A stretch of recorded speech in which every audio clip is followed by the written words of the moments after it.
Are you ready to turn those packs of 12 by 12 paper into cards? Hi, I'm Jess from JessCrafts.com, and I'm here to help you make the most of your crafty supplies and time. So let's get making. Today I want to take some pieces of 12 by 12 paper from a paper pad and turn them into A2 size cards with no scraps using one of my paper busting templates. This is 12 by 12 paper busting template for A2 cards number 36, which means there are 35 other ones already available. You can get them for free one at a time at jesscrafts.com or purchase them in packs in the Etsy shop.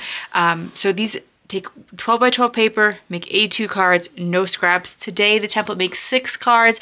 They usually make between, I want to say like 4 to 8 or so, but 6 is pretty common. I'm going to use single-sided paper, so I'm going to use 2 papers today. We'll discuss that a little bit more in just a second. But if you like this style, there are other sizes of card and other sizes of paper that you can find here on my channel. So I have a bunch of card bases already pre-made, and then when I thought about this video, I just picked like pretty papers that I liked from the collection, and I was going to pick this orange paper that I have here and this pretty pumpkin paper and make this like, just kind of be inspired by the fall. But I thought, I think these papers are really easy to use and really easy to make work together. What I want to do is pull in a more challenging paper from the collection, because that's what I feel like is most helpful on this channel, is when I show you how to, get creative with your paper, because we all love patterned paper, and things like these paper packs or paper pads, these large collections, is they have a variety of paper, which can be great and can be challenging because there's particular like sizes of paper we have to use, and bigger and smaller prints and stripes and writing and all kinds of stuff. So I'm challenging myself when I'm making videos with this paper pad to maybe give you some ideas. So last time I worked with this paper pad, I worked with this striped paper so that you could see some ideas for working with those, because they're pretty common in these paper pads. And then today I want to work with this paper, because these, like, having 2 large elements in the corner is something that I find happens pretty often in these, and I think that this card sketch that I have today will work pretty well. So with this card sketch, it's actually super fast and easy, because you're just cutting one size you're cutting your paper to one particular size on repeat, like a whole bunch of times, and then you're mixing them. So it makes for really fast cards. But we're going to use this floral paper, and the sketch calls for you to cut them into 4-inch wide by 2-inch tall strips. So what I'll start doing is, I think these flowers, I'm like trying to figure out, these flowers have some directionality to them that I need to be aware of before I get started. Okay, we're gonna cut 4 by 12-inch strips to start us off. I'm gonna cut both at the same time because this paper is relatively thin and we got a lot of work to do. So we're gonna cut it at 8 and then 4, and that leaves me 4 by 12-inch strips. And then I'm gonna cut all of these at 2 inches. Now, I haven't looked at every single section of this 2-inch paper, so there might be some challenges presented with this method, but I think it's gonna generally work out. So we're gonna cut 2 inches off, and in this instance, like, it worked out perfectly. That leaf is completely cut off. Now this next 2-inch strip is actually going to wind up being like a blank piece of ivory paper, kind of an off-white. It does have a little bit of a texture to it, but it's gonna be quite different than this one, and then especially some of the floral chunks we're gonna get out, but that totally is fine for this type of sketch. But if you're kind of in the end wondering, why does it look like you're using white paper sometimes and floral paper other times, it's because we've picked this kind of challenging paper pad, and we'll come back to how we can address that and, continue on with that method. And like how we would, pair them and use them and all that kind of stuff. So I'm gonna keep going where I'm gonna cut 2-inch strips off of these 4 by 12-inch strips. You'll notice here in the center, I'm going to get a lot more of those mostly blank strips. That's okay. Those are going to be totally easy to use, so that's especially fine, but we will take into account how we want to use them. And then I'm also going to get some that have just like a hint of the leaves, and we'll make that look as well. I have all of my pieces that came from the floral paper, and then all of my orange pieces over here in the corner. And I briefly just wanted to look at it and go, could I do this as single-sided paper? Like, not mixing patterns. You know, like if I had just this one sheet and I cut it up into these 4x2s, I actually think that you could. I would definitely put mats around them, but I think there's like enough different things that you can see if you arrange them. Like I can put two really florally papers with one of the plain papers in the center, or then some with that have just like a little bit of the floral stuff. But just kind of like, I'm trying to balance the top and bottom. So like if I did a really, really floral paper on the top, I'm gonna do the same thing on the bottom of the card. That's kind of this top row. And then here, these ones that have just like a hint of floral on them, I would, you know, balance them out with each other.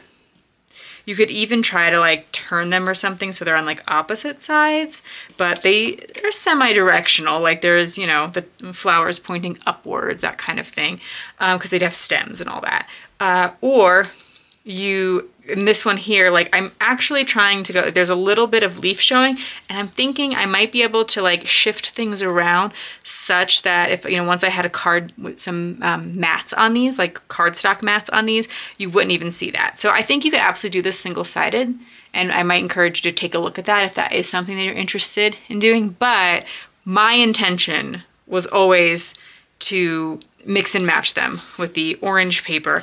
And in fact, I was kind of hoping that would mean that I could maybe avoid doing a bunch of card mats too. I always suggest what size you need for card mats, but because this particular card sketch, the papers really take up a good chunk of the card. It's one of those ones that like, I actually make the card mats go to the edge of the card base. And so I don't think they are as important as they are in some other designs where there's a lot of white space left if you don't do card mats. So you see here, if I were to put it like this, you know, very readable. It doesn't really look like it needs mats. If I do the other way where I'm having a lot of white on the outside, and then I put just the orange paper in the center, then it might look a little bit more like, oh, wouldn't it be nice for there to be an extra color on the outside? So what I might suggest is using a colored card base in that instance, so that you would just like, you know, maybe if you pick like a pink or an orange or, you know, some kind of complementary color for your card base. Also, I think craft cardstock would work really well here to skip some of the card bases. So what I decided to do is I started by just gluing the, right here in the orange top and bottoms, because I was like, well, they'll look totally fine on white.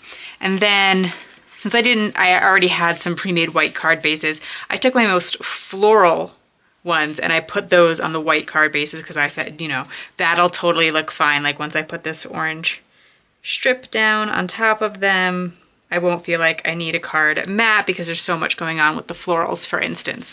And then I want to see, okay, how many craft card bases do I need to go make to compensate for that? I found this random one in my collection pre-made and made 2 more. So I will sometimes try to take the like easy, lazy way out, and that's my example of that today. And so you can see here that I can then put the orange strip down in the center of these, and there's no need for the card base or the card mats.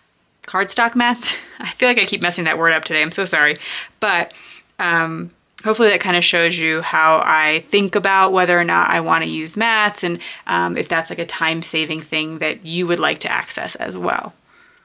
So I'm ready to start embellishing the set of cards that I made, and I wanted to pick something that like I thought would maybe appeal to a lot of people.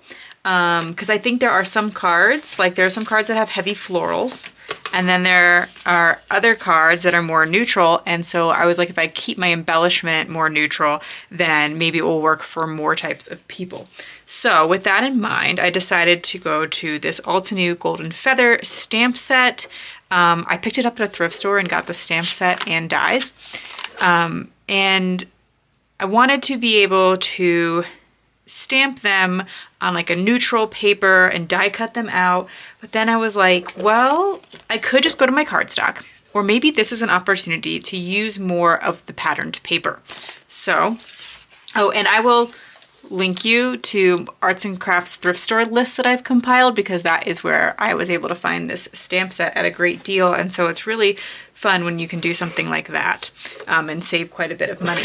Okay, so I have this paper that's also from the same Craftsmith collection, and I am going to try to use part of it for like other cards, and I'm going to try to use part of it for my embellishments today.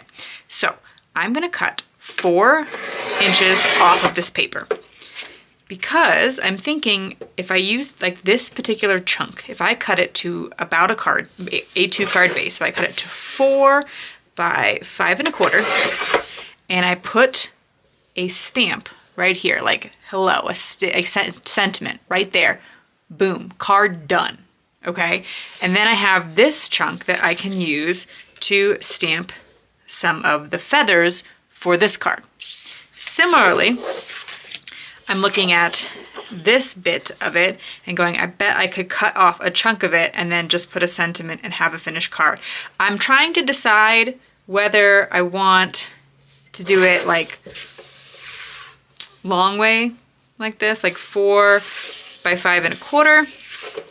Because if I do it that way, I do get like more of the pumpkins, and I still think I have enough room to get a sentiment. So I'll probably do it that way. It also gives me the most patterned paper left over. So again, we'll cut it to 4 by 5 1/4. It'll leave me a 1/4 inch around an A2 card base. I'll show you that here. Maybe I want to put it on like a craft cardstock or something, but then I could just again stamp that sentiment. I think I'll probably just do something really simple like this hello from the stamp set that I already have out, and maybe just stamp it like in a brown. And a similar thing here where I could stamp it like that or like this, depending on how I want to orient it. And now I have all of this paper. Actually, I think you could, this is like pretty enough corner here that I think honestly you could cut that to like 5 1/4, add a sentiment and be done with a card too. But I have all of this like not quite white paper. I'll show you, I'm gonna bring it closer to the camera and see if it'll catch, like there's that texture, which is very similar to the texture of this other patterned paper. So now I can use this for stamping.